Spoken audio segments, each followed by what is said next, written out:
शिरूर हवेलीच्या मध्ये अशोक बापूला कमीत कमी आम्ही 25,000 लीड देणार. आजची सभा बघून आज बाप्पूंचा विजय हा निश्चित झालेला आहे. बाप्पूंनी जे विकास काम केले त्याच्या जोरावरती बापू आमदार होतील.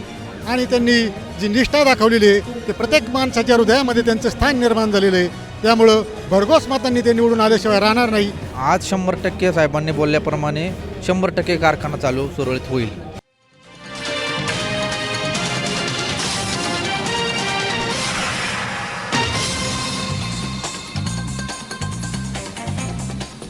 या ठिकाणी आपण जर पाहिलं तर शिरूरमध्ये आज अशोक पवारांना पाठिंबा देण्यासाठी आणि शरद पवारांची सभा गाजवण्यासाठी जिल्हा काँग्रेसचे प्रदेश काँग्रेसचे उपाध्यक्ष देवीदास बनसळे आलेले आहेत. काय सांगाल की तुम्ही हवेली तालुक्यातून या ठिकाणी पाठिंबा द्यायला आणि सभेसाठी आला होता पवारसाहेबांच्या, काय सांगाल हवेलीतून? मगाशी तुम्ही जाहीर केलं की शिरूरपेक्षा हवेली जास्त मताधिक्य देणार, काय सांगाल? आजच्या या विधानसभेच्या निवडणुकीच्या निमित्ताने आदरणीय पवारसाहेबांच्या नेतृत्वाखाली राहुल गांधी आणि उद्धवरावजी ठाकरे यांची जी महाविकास आघाडी आहे महाराष्ट्रामध्ये काम करते, त्याच्या प्रचाराच्या निमित्ताने संपूर्ण हवेली आणि शिरूर एकत्र येऊन आता जो पाठिंबा दर्शविला आहे याच्यातनं हा विजय निश्चित झालेला आहे. विशेष करून आमची जी 16 गावं जोडलेली आहेत, उरळी, कांचन, लोणी, काळभोर, शिंदवणे, वळती, तरडे, आळंदी, कुंजरवाडी, थेऊर, कोलवडी, आष्टापूर, भाऊरापूर, हिंगणगाव, खामगाव टेक, टिळेकरवाडी ह्या सगळ्या गावांचा पाठिंबा 40-60 होईल. 60 आपल्याला आणि 40 त्यांना, अशा प्रकारचं वातावरण राहील आणि ते तुम्हाला निवडणुकीच्या पेट्या उघडल्यावर समोर येईल. तर आपण पाहिलं की देवीदास बनसळेंनी या ठिकाणी हवेलीमधून या ठिकाणी पाठिंबा दिलेला आपण पाहतोय.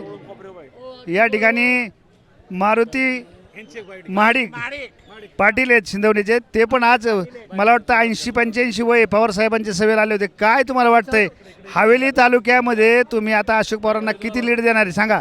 अहो, शिरूर हवेलीच्या मध्ये अशोक बापूला कमीत कमी आम्ही 25,000 लीड देणार. 25,000 लीड. हां, या ठिकाणी विठ्ठलराव शितोळे सुद्धा आहेत. काय सांगाल तुम्ही हवेलीच्या बाबत? आजची सभा बघून आज बाप्पूंचा विजय हा निश्चित झालेला आहे. हवेलीतनं बाप्पूंना भरघोस मतांनी निवडून आणायचे आम्ही प्रयत्न करू. या ठिकाणी आपण पाहिलं तर हवेलीमधून अनेक जण आले होते. तुम्ही काय सांगाल की बापूंच्या बाबतीमध्ये काय या ठिकाणी मतदान कसं होईल? आपण बाप्पूंनी जे विकास काम केले त्याच्या जोरावरती बापू आमदार होतील.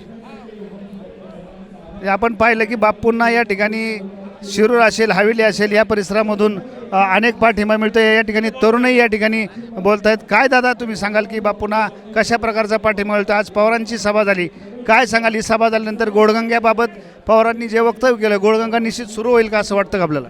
100% सुरू होणार आहे. देशाचे नेते आदरणीय शरदचंद्र पवार साहेबांनी जो शब्द दिलेला आहे तो शब्द राखण्याचे काम त्यांनी उभ्या महाराष्ट्राला, भारताला दाखवून दिलेलं आहे. आणि प्रत्येक वेळेस ते आपल्या शेतकरी बांधवांच्या मदतीला धावून आलेले आहेत. अशोक बापू हे एकनिष्ठ आमदार आहेत, अतिशय अभ्यासू आहेत आणि त्यांनी जी निष्ठा दाखवलेली आहे ते प्रत्येक माणसाच्या हृदयामध्ये त्यांचं स्थान निर्माण झालेलं आहे. त्यामुळं भरघोस मतांनी ते निवडून आल्याशिवाय राहणार नाही अशा संपूर्ण जनतेची भावना आहे आणि हे जनतेचं मोहोळ उठलेलं आहे. एकीकडे पाहिलं तर हवेलीमधून तरुणांचा मोठा सहभाग दाखवला जातो उमेदवाराच्या मागे संपूर्ण. तुम्ही आज तरुण सगळे या सभेला आला होता, काय वाटतं? खूप आमची म्हणजे बापूंसाठी आम्ही खूप मोठ्या ताकदीने उपस्थित आहोत. गाव कुठलं दादा? शिरूर. तुमच्या शिरूरच्या भागातून अनेक उमेदवार आले ते. तुम्ही घोडगंगा कारखान्याबाबत विरोधक टीका करतायत की घोडगंगा बंद झाला आहे. आजची सभा झाली, काय वाटतं घोडगंगा? आज 100% साहेबांनी बोलल्याप्रमाणे 100% कारखाना चालू सुरळीत होईल. आपण पाहिलं की घोडगंगा असेल, हवेली असेल या भागातून अशोक पवारांना सतत पाठिंबा मिळतोय. आपण पाहत राहा स्टार महाराष्ट्र न्यूज. धन्यवाद.